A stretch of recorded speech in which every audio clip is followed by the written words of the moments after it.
Vijayawada university మంచి భవిష్యత్తు కోసం తెలుగు విద్యార్థులు ఇష్టపడే యూనివర్సిటీ. కాల్ 9059052378 9059052379. కడుపుతో ఉంది అని కనీస కనికరం కూడా లేకుండా చాలా కర్కశంగా పొట్టను పెట్టుకున్నాడు ఆ భర్త.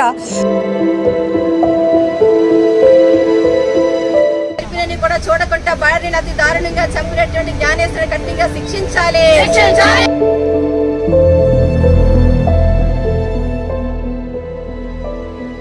శారీరక అవసరం వాడికి తీరిపోయింది.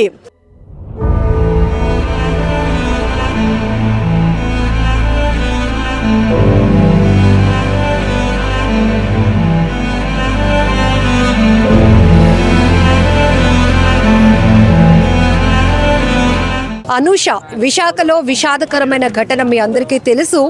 నిన్నటి నుంచి కూడా అసలు ఆ బంధువులు రోధిస్తున్న తీరు ప్రతి ఒక్కరిని కలిచివేస్తోంది. ప్రేమించింది, పెళ్లి చేసుకుంది, తన భర్త జీవితాంతం చాలా బాగా చూసుకుంటాడు అని ఊహించుకున్నటువంటి ఆ అమ్మాయికి తన భర్త చేతిలోనే చావు ఉందని పాపం గ్రహించలేకపోయింది. కడుపుతో ఉంది అని కనీస కనికరం కూడా లేకుండా చాలా కర్కశంగా పొట్టను పెట్టుకున్నాడు ఆ భర్త. పోలీసుల విచారణలో కూడా చాలా విస్తుపోయే నిజాలు బయటికి రావటం ఇప్పుడు ప్రతి ఒక్కరిని ఒళ్ళు గగుర్పాటుకు గురి చేస్తోంది. ఒక రకంగా చెప్పాలంటే అమ్మాయిలకు పెళ్లి చేయాలంటేనే భయమేస్తోందనే స్థాయికి తల్లిదండ్రులు ఆందోళన వ్యక్తం చేసినటువంటి సిచ్యువేషన్స్ కూడా నెలకొంటున్నాయి. విశాఖలో జరిగినటువంటి అనూష నిండు గర్భిణి, మరికొన్ని గంటల్లో తన బిడ్డ జన్మనివ్వాల్సినటువంటి తల్లి తన భర్త చేతిలోనే తనువు చాలించినటువంటి పరిస్థితి చాలా బాధాకరం. మహిళా సంఘాలన్నీ కూడా తీవ్రంగా మండిపడుతున్నాయి. రాష్ట్ర వ్యాప్తంగా కూడా అనూష ఘటన తీవ్రంగా కదిలిస్తోంది. ప్రతి ఒక్కరూ కూడా ఇలాంటి వాళ్ళని సొసైటీలో అసలు బ్రతకనివ్వకూడదు, ఇలాంటి వాళ్ళకి అసలు అర్హత కూడా లేదు, అలాంటి వాళ్ళని చంపేయాలి అనేటటువంటి అభిప్రాయాలు కూడా మరికొన్ని చోట్ల వ్యక్తమవుతున్నాయి. ప్రజెంట్ మనతో పాటు మహిళా సంఘాల నేతలు ఉన్నారు. విమల గారితో మాట్లాడదాం. నిన్నటి నుంచి కూడా ఏ ఆడపిల్ల తేరుకోలేకపోతుంది అనూష ఘటన గురించి విన్న తర్వాత. ఎందుకంటే ఎంతో ఇష్టంగా ప్రేమించింది, పెళ్లి కూడా చేసుకున్నారు వాళ్ళు పెద్దలను ఒప్పించి.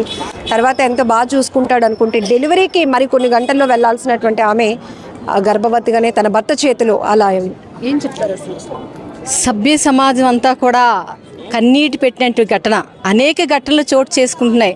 ఎంతో ప్రశాంతంగా ఉండేటువంటి మన విశాఖ నగరం అత్యాచారాలకి, హత్యలకి, ఆడపిల్లల మీద దాడులకి అడ్డాగా మారిపోతుంది. మొన్న ప్రేమ పేరుతో ప్రేమించలేదనో పెళ్లికి ఒప్పుకోలేదని చెప్పేసో మధురవాడలో పట్టపగలే అతి దారుణంగా దాడి చేస్తే అడ్డొచ్చినటువంటి తల్లిని చంపేశాడు. అంటే జీవించే హక్కుని ఆడబిడ్డ కోల్పోతుంది. ప్రేమించలేదని చంపుతున్నారు, వరకట్నం తేలేదని చంపుతున్నారు, లేకపోతే అత్తమామ వేధింపులకి చనిపోతున్నారు, ఆత్మహత్యలు చేసుకుంటున్నారు. ఎందుకు ఆడబిడ్డలుగా పుట్టినందుకు మాకు ఈ శిక్ష అనేటువంటిది ప్రశ్నార్థకంగా ప్రతి ఒక్కరు కూడా మహిళ ఇటువంటి ఘటనలు జరిగినప్పుడు బాధపడి నిన్నటి నుంచి కూడా ఏదో మహిళా సంఘాల అనేక కేసుల మీద మేము చేశాం. కానీ ఒక నిండు గర్భిణిని కట్టుకున్నటువంటి భర్తే అతి దారుణంగా చంపాడనే నిజాన్ని తట్టుకోలేక రాత్రి నుంచి కూడా అందరూ కూడా కంటతేరి పెట్టించే పరిస్థితి మనం చూస్తూ ఉన్నాం. ఎందుకంటే ఇటువంటి ఘటనలు జరిగినప్పుడు మాత్రమే స్పందిస్తున్నారు.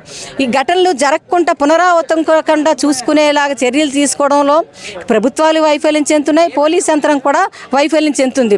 దేశవ్యాప్తంగా ఫాస్ట్ ట్రాక్ కోర్టులు ఏర్పాటు చేసామన్నారు. అంటే కేసు త్వరితగతిన పూర్తి చేయాలంటే ఫాస్ట్ ట్రాక్ కోర్టు ద్వారా ఉండాలి. అంటే ఏళ్ల తరబడి నానుస్తూ వాడిని జైల్లో పెట్టి వాడికి 3 పూట్ల పెట్టి మేపడం కాకుండా తొందరగా శిక్ష పడేలా ఉండాలని ఎప్పుడు నిర్భయ ఘటన జరిగినప్పుడు, దిశ ఘటన జరిగినప్పుడు. కానీ ఈరోజు ఒకటే ప్రశ్నిస్తున్నా మహిళా సమైక్య, దేశవ్యాప్తంగా ఎన్ని ఫాస్ట్ ట్రాక్ కోర్టులు ఉన్నాయి, ఎన్ని ఫాస్ట్ ట్రాక్ కోర్టు ద్వారా ఎన్ని కేసులు మీరు త్వరితగతిన పూర్తి చేశారు, ఎంతమందికి శిక్ష పడింది? ఈరోజు ఇవన్నీ కూడా ఒక ప్రలోభాలకి లోనవుతున్నటువంటి పరిస్థితి మనం చూస్తాం. అందుకనే శిక్ష నుంచి చాలా నేరస్తుడు చాలా ఈజీగా తప్పించుకుంటున్నాడు. ఇక్కడ మనం చూసుకున్నట్లయితే ప్రేమ ముసుగు తగిలించాడు ఈ జ్ఞానేశ్వరరావు, నమ్మించాడు, అమ్మాయిని నమ్మించాడు, పెళ్లి చేసుకున్నాడు. అవతల ఇక్కడ ఇంకోటి ఏం చెప్తున్నాడు, అబ్బాయి పేరెంట్స్కి తెలియదు అంటే అమ్మాయి వాళ్ళ పేరెంట్స్కి ఒక్కడికే తెలుసు అని చెప్పాడు. తీసుకొచ్చాడు, శారీరక అవసరం వాడికి తీరిపోయింది, అమ్మాయితో శారీరక అవసరం తీరిపోయింది. మళ్ళీ నేను మా ఇంట్లో చెప్పినట్టు పెళ్లి చేసుకుంటే మళ్ళీ కట్న కానుకలు తెచ్చుకోవచ్చు, మళ్ళీ ఇంకొక రకమైనటువంటి దర్జా జీవితాన్ని అనుభవించవచ్చు అనేటువంటి ఒక దుర్మార్గమైన ఆలోచన మొదటి నుంచే వచ్చింది. దానికోసం వాడు ఏం చెప్పాడంట, మనం పేరెంట్స్ వాళ్ళ అమ్మాయి తనకు పేరెంట్స్తో మాట్లాడడం మనకు తెలిసిన కొన్ని నిజాలు. నాకు క్యాన్సర్ వచ్చింది, నేను కొద్ది రోజుల్లో చనిపోతాను, కాబట్టి నీ జీవితం నీ లైఫ్ నువ్వు లీడ్ చేయి, ఎందుకు నాతో నువ్వు కలిసి ఉండకని చెప్పడం జరిగిందట. ఆ అమ్మాయి నిజంగా తన ప్రేమికురాలు, ఆడవాళ్ళు మనసు చాలా గొప్పది. నేను నిన్ను ప్రేమించి వచ్చాను కాబట్టి చావైనా మంచి అయినా కష్టమైనా నీతోనే నా జీవితం, నీతోనే నేను ఉంటానని చెప్పి అమ్మాయి చెప్పింది. వాడు వినేటట్టు లేడని చెప్పి కొద్ది రోజులు ఆగిన తర్వాత మళ్ళీ ఇంకొక ప్లాన్ వేసాడనమాట. వేసి మా ఇంట్లో తెలిసిపోయింది, వాళ్ళు నిన్ను యాక్సెప్ట్ చేయట్లేదు, భార్య యాక్సెప్ట్ చేయట్లేదు కాబట్టి వాళ్ళని ఏ టైంలోనే చంపడానికి వస్తారు. ఇక్కడ ప్రధానంగా ఆలోచించాలి, వాడు చెప్పినటువంటి చంపడానికి వస్తారు కాబట్టి నువ్వు కొద్ది రోజులు దూరంగా ఉండు, లేకపోతే ఇంట్లో నుంచి బయటికి వెళ్ళిపో అని చెప్పాను. ఇప్పటికే తెలిసింది కదా, ఎప్పటికైనా తెలిస్తే తెలియదే ఉంది, నేను ఏదైనా ధైర్యంగా నీతోనే ఎదుర్కొంటానని చెప్పి అమ్మాయి చెప్పడం జరిగింది. అది కూడా వినలేదు. మనం ఇక్కడ వాడి తాలూకా ప్లాన్ చాలా జాగ్రత్తగా వినాలి. నిండి 100 ఏళ్ళు కన్సీవ్ అయింది అమ్మాయి. అయిన తర్వాత ఏం చేశాడు, ఎటువంటి అనుమానాలు రాకుండా శ్రీమంతం అని, తర్వాత ఫోటోలని వాట్సాప్లోని, తర్వాత ఇవన్నీ కూడా ఫేస్బుక్లో అంతా కూడా చేశాడు. నేను నా భార్యని చాలా ప్రేమగా చూసుకుంటున్నాను అది నమ్మించనమాట. అంటే గొర్రె కషాయుడిని నమ్ముతుంది అన్నటువంటి దీనిగా భర్త కషాయివాడిగా మారిపోతున్న ఏ భార్య అనుకోదు కదమ్మా. ఫలూడాలో ఒక టాబ్లెట్ కూడా కనిపించింది. వాళ్ళ ఎవరైతే అనూష వాళ్ళ సిస్టర్ కూడా చెప్పినప్పుడు బావగారు దీని మీద వెళ్ళి క్వశ్చన్ చేస్తానన్నారు షాప్ నుంచి అని. అక్కడ కూడా ఒక మోసం. అది అంత ప్రతిదీ మోసమే. వాడు ఏంటంటే బిడ్డ పుట్టిసినట్లయితే పూర్తి హక్కు వచ్చేస్తుంది. అంటే పలానా బిడ్డ పలానా జ్ఞానేశ్వరరావు కొడుకు, లేదా పలానా మనవుడు పలానా ఇదంతా వస్తుంది. కాబట్టి వాడు ఏదైతే ప్లాన్ వేసుకున్నాడో, మరి కొంతమందిని పెళ్లి చేసుకోవాలని, ఇంకెంతమందిని మోసం చేయాలనుకున్నాడో, వివాహేతర సంబంధాలు పెట్టుకుని ఇవన్నీ కూడా జరగవు కాబట్టి తీసుకొచ్చి ఇవన్నీ చేసి ఆదివారం డెలివరీ డేట్ ఇచ్చారు. హాస్పిటల్కి వెళ్ళినట్లయితే ఈరోజు ఒక 12 బిడ్డ ఈ ప్రపంచాన్ని చూసేది. అటువంటి బిడ్డని నువ్వు ప్రపంచానికి పరిచయం చేయకుండా ఇద్దరు నిండు ప్రాణాల్ని అతి దారుణంగా చంపేసి, వాడికి బాధ్యత లేదా? ఆ బిడ్డ నా బిడ్డ, నేను కూడా నాన్న అవ్వబోతున్నాను అనే కనీసం ఆ ఫీలింగ్ కానీ ఏమీ లేకుండా వాడికి అంటే ఈ సంబంధాలే వద్దమ్మా. అంటే ఒక కుటుంబంలో ఇమడాలని వాడు అనుకోవట్లేదు. ఇక్కడ అనూషతో బిడ్డని కంటే అనూష భార్య లేకపోతే అనూష కొడుకు మా ఇద్దరు అని కాదు, వాడు ఇంకొకరితో సంబంధం పెట్టుకోవాలి, ఇంకొకరిని పెళ్లి చేసుకో, అట్లా వివిధ మందిని చేసుకొని, అంటే బహుభార్యత్వం అట్లా చేసుకొని వాడు అంటే క్రూరత్వం ఇది. మానసిక రోగా లేకపోతే సెక్స్ ఉన్నటువంటి రోగ రకరకాలంటే వాడికి ఏ పేరు పెట్టాలో తెలియనటువంటి సందిగ్ధంలో ఉన్నాము ఈరోజు మహిళలంతా కూడా. అటువంటి దీంట్లో ఉన్నాడు కాబట్టి వాడికి అదంతా అనవసరం. తను చనిపోవాలి. భార్యగా అయితే తను ఎప్పుడు భావించి ఆ అమ్మాయి ఎన్ని రకాలుగా నేను చనిపోతున్నాను లేకపోతే ఇలాంటిన్నా నీతోటే నా చావైనా రేవని అన్నప్పుడు ప్రేమ ఎప్పుడు నిజంగా నువ్వు ప్రేమిస్తే చంపడానికి చేతులు రావు. ఏదైనా సరే తనతో పాటు ఉండాలి. తన కోసం నువ్వు చావాలి, తన చంపడం కాదు.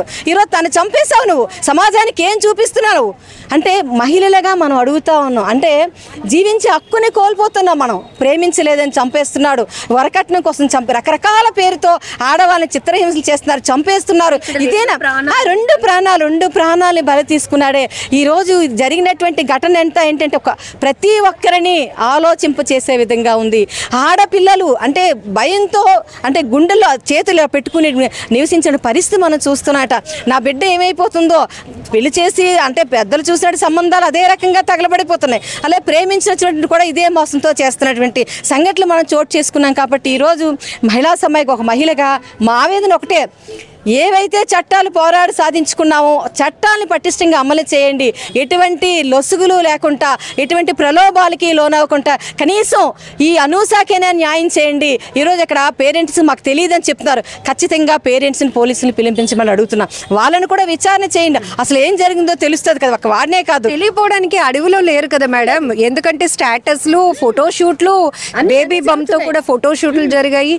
ఇతను కూడా స్కౌట్స్ అండ్ గైడ్స్ లో పనిచేస్తాడు. సాగర్ నగర్ లో 2 రెస్టారెంట్లు కూడా రన్ చేస్తున్నాడు. అది ఇవన్నీ తెలియక అంటే ఏంటంటే వాళ్ళని తప్పించే విధంగా చూసేటటువంటి ప్రయత్నం ఇది కూడా జరుగుతుంది. కాబట్టి ఈరోజు పోలీసులను వాళ్ళ పేరెంట్స్ అడిగారట. అడిగితే పెళ్లి చేసుకున్నప్పుడు పేరెంట్స్కి చెప్పి చేశారేంటి, వాళ్ళు ఎందుకు ఇప్పుడు పిలుస్తామని చెప్పి అడుగుతున్నా. అంటే పోలీసులకి అంటే వాళ్ళ ఇష్టం, వాళ్ళకి ఎట్టే తీసుకుంటారన్నమాట. కానీ చంపినటువంటి వ్యక్తి పలానా వాళ్ళ కొడుకు. ఇప్పుడు ఆడవాళ్ళని ఏమంటారు, ఏమైనా అత్తవారిని చెప్పితే మీ తల్లిదండ్రులు ఎలా పెంచారమ్మా నేను అడుగుతారు. అది అబ్బాయికి వర్తించదని అడుగుతా ఉన్నాం. అంటే ఆడపిల్ల అనగానే వాటి అందరినీ పిలిపించి అడుగుతారు. ఇటు అబ్బాయిని కూడా ఎందుకు అడగట్లేదు? ఈరోజు కొడుకు ప్రేమించి పెళ్లి చేసుకొని అతి దారుణంగా అమ్మాయిని చిత్రహింసలు పెట్టి ఒక నిండి గర్భిణి చంపాడంటే ఎంతో కొంత తల్లిదండ్రులే రోల్ మోడల్ అంటారు. ఈరోజు మీ తాలూకా ప్రభావం కూడా ఉండకంటే ఎందుకు ఉంటుందని చెప్పి నేను ప్రశ్నిస్తా ఉన్నాను. కాబట్టి తల్లిదండ్రులు కూడా పిలిపించండి, వాళ్ళని కూడా విచారించండి. అట్లీస్ట్ మేడం నిన్నటి నుంచి వార్తలు నడుస్తున్నాయి, ప్రతి టీవీలో అనూష జ్ఞానేశ్వర్ ఫోటోలు రన్ అవుతున్నాయి. ఈవెన్ వాళ్ళు ఒక సానుభూతిగానైనా ఇలాంటి కొడుకుని మేము కన్నామా, ఇలాంటి వాడుగా తయారయ్యాడని వాళ్ళు కనీసం పరామర్శకైనా వచ్చి ఉంటే బాగుండు అనే అభిప్రాయం కూడా ఇక్కడ వ్యక్తం లేదు. అటువంటిది రాలేదు. ఈరోజు నేను ఇంకోటి కూడా అంటున్నాను, నిజంగా తనే ఒప్పుకున్నాడు. ఒప్పుకునేటప్పుడైనా వాళ్ళు బయటకు వచ్చేసి మీడియా ముందుకైనా వచ్చి మా వాడు ఇలాంటి వాడు అనుకోలేదు, ఏదో ప్రేమించి పెళ్లి చేసుకుని బాగుంటాడు అనుకున్నాక ఇంత దారుణానికి ఒడిగడతాడు అనుకోలేదు, కాబట్టి వాడిని శిక్షించండి అని ఒక్క ముక్క చెప్పమని చెప్పండి. వాళ్ళకి ఇందులో ఎటువంటి ప్రమేయం లేదని చెప్పి సమాజం అంతా కూడా భావిస్తుంది, మహిళలు కూడా మేము కూడా అంగీకరిస్తాం దాన్ని. కాబట్టి అవన్నీ ఏమీ లేవు. పూర్తిగా తల్లిదండ్రుల్ని మెప్పించడం కోసం, మరొక వివాహం చేసుకోవడం కోసం, వివాహేతర సంబంధం కొనసాగించడం కోసం, కొత్తగా పెట్టుకోవడం కోసం ఈ రకమైనటువంటి ఆలోచన చేసి చంపాడని చాలా స్పష్టంగా అర్థమవుతుంది. కనీసం దీనికైనా సరే ఫాస్ట్ ట్రాక్ ఆ కేసు ద్వారా త్వరితగతిన పూర్తయ్యేలాగా చర్యలు తీసుకోవాలని చెప్పి ఆంధ్రప్రదేశ్ మహిళా సమైక్య డిమాండ్ చేస్తా ఉంది. ప్రేమించి పెళ్లి చేసుకున్న భర్త చేతిలోనే అతి దారుణంగా నిండు గర్భిణి హత్యకు గురైనటువంటి అనూష ఘటన ఇప్పుడు తీవ్రంగా మహిళా సంఘాలు తీవ్ర ఆవేదన వ్యక్తం చేస్తున్నాయి. ఇంకొక వైపు ప్రతి ఒక్కరు కూడా గుండె నిండా బాధ, కళ్ళ నిండా నీళ్లు నింపుకొని మాట్లాడుతున్న పరిస్థితి. ఎందుకు, ఏం జరుగుతోంది? ప్రేమించిన పెళ్లిళ్ళు కూడా ఇలాగే జరుగుతున్నాయి, లేకపోతే పెద్దలు కుదిర్చినటువంటి వివాహాల్లో కూడా ఇలాంటివే జరుగుతున్నాయి. ఈ హత్యలు, ఆత్మహత్యలు, ఇలాంటి ఘటనలు ఆగాలంటే ఖచ్చితంగా ఎక్కడో ఒక చోట వీటికి బ్రేక్ పడాలి. అందుకు కఠినంగా శిక్ష పడాల్సినటువంటి అవసరం కూడా ఉంది అని కూడా మహిళా సంఘాలు డిమాండ్ చేస్తున్న పరిస్థితి విశాఖలో కనపడుతోంది. మరొక వైపు అనూష కుటుంబం ఇప్పటికీ కూడా తీవ్రంగా రోధిస్తోంది. ప్రస్తుతానికైతే కేజీహెచ్ మార్చురీ దగ్గర ఆమెకి పోస్ట్ మార్టం కూడా జరుగుతోందని చెప్పొచ్చు. అలాగే ఇప్పటికే ఇంకా పోలీసులు పూర్తి స్థాయి దర్యాప్తు తర్వాత కూడా ఇంకా జ్ఞానేశ్వర్ పై అనేక రకాల కేసులు కూడా ఫైల్ చేయడానికి మేము సిద్ధంగా ఉన్నామని కూడా చెప్తున్నారు.